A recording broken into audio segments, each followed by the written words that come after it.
Osteoarthritis is the most common form of arthritis. Some people call it degenerative joint disease or wear and tear arthritis. It occurs most frequently in the hands, hips, and knees.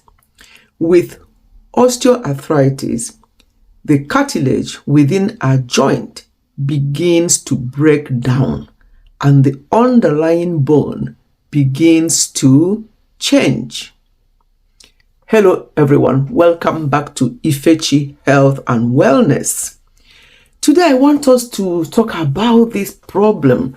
Somebody actually brought this to my attention recently and I thought, I've actually had it in mind to talk about arthritis because a lot of people are developing this. Before, we used to think that, when we hear arthritis, we think, it's for older people.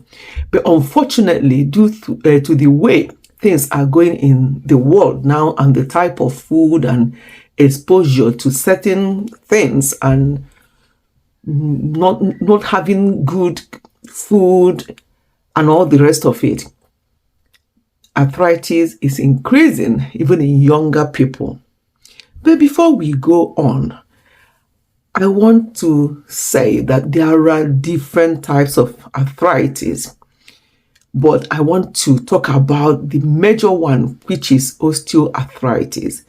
And the abbreviation normally say OA, that's osteoarthritis. The next one, more common one after osteoarthritis is RA, rheumatoid arthritis.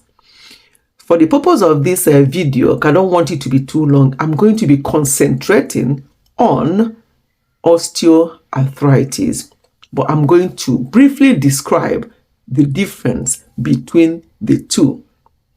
The main difference between osteoarthritis and rheumatoid arthritis is the cause behind the joint symptoms.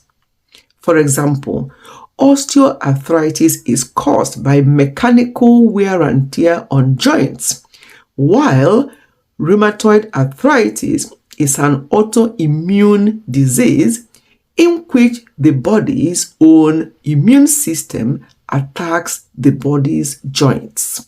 So that is the big difference between the two. But as I say, for this video, I'm going to be concentrating on osteoarthritis.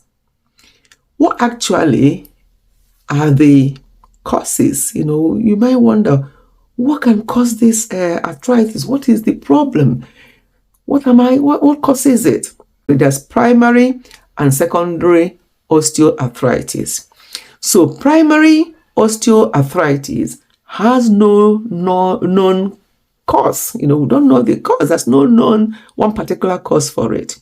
But secondary arthritis is usually caused by another disease, infection, injury, or deformity. Osteoarthritis starts with the breakdown of cartilage in the joint.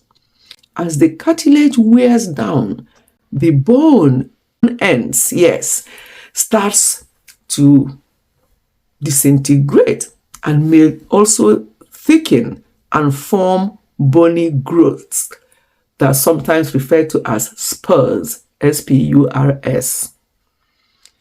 And sometimes when you have osteoarthritis and it's left on for a long time and affecting especially your knee, you start having issues where the knee is now rubbing.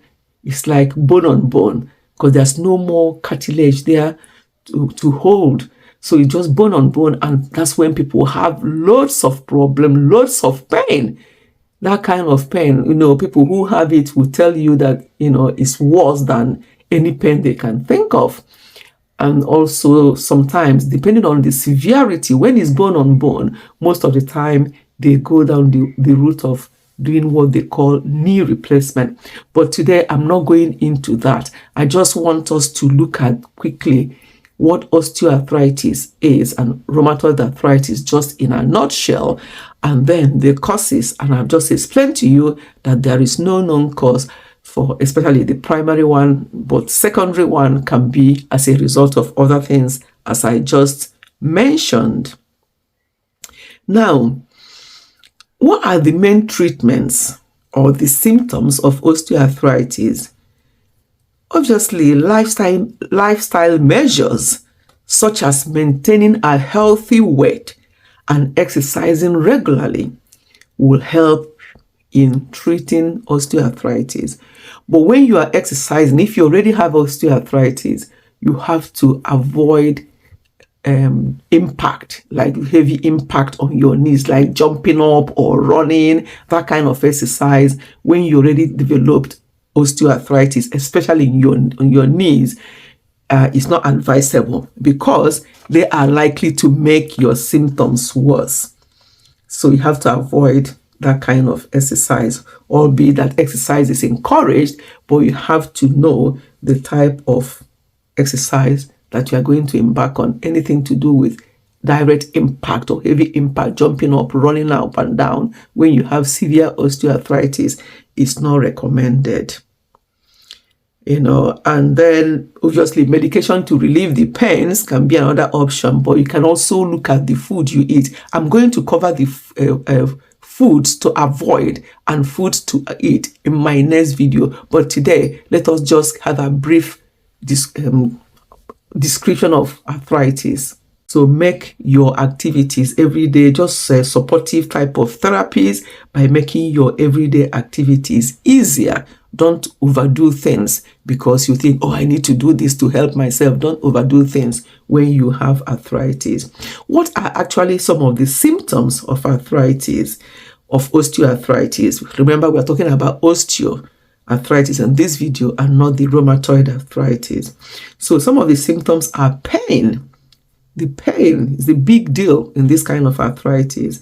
It affects joints and it might hurt when you're doing certain kinds of movements. There's stiffness. People complain about stiffness of the joints, especially after they've sat down for a while, or when they're getting out of bed in the morning. They're so stiff, they'll have to take their time to get going again. So pain, stiffness, tenderness. There's tenderness around the joints, and that means that, it is very tender and you have to take your time to relieve things before you get going. There's loss of flexibility. You are not flexible like you used to be. There might be some swelling. There might be some bone spurs that will be seen. So when you see people sometimes, somebody you know before and they are walking awkwardly and you wonder what is wrong with this person, is actually maybe that their joints are being affected by osteoarthritis. And I said before that what you should not do. I have to emphasize on this. What you should not do when you have osteoarthritis is to avoid, as I said before, high intensity exercises. For those with knee arthritis in particular, as I say, high intensity exercises such as sports, like doing your lunges, doing your squats and stuff like that, because they can actually exacerbate the condition. So you have to avoid things like that. I'm going to stop this one here. I'm going to take it in chunks. In my next video, I've identified some foods or some foods that we have to avoid if to help with arthritis. Some of the foods I'm going to mention will shock you. Even myself, I'm like, wow, I didn't know about this. So our next video will be about the foods, and then we'll go into other aspects of management of arthritis. Okay, my lovely people, I'm sure we have gotten one or two things from this particular video. I don't want it to be too long. I'll see you again in my next one. Thank you so much for listening. See you soon and goodbye.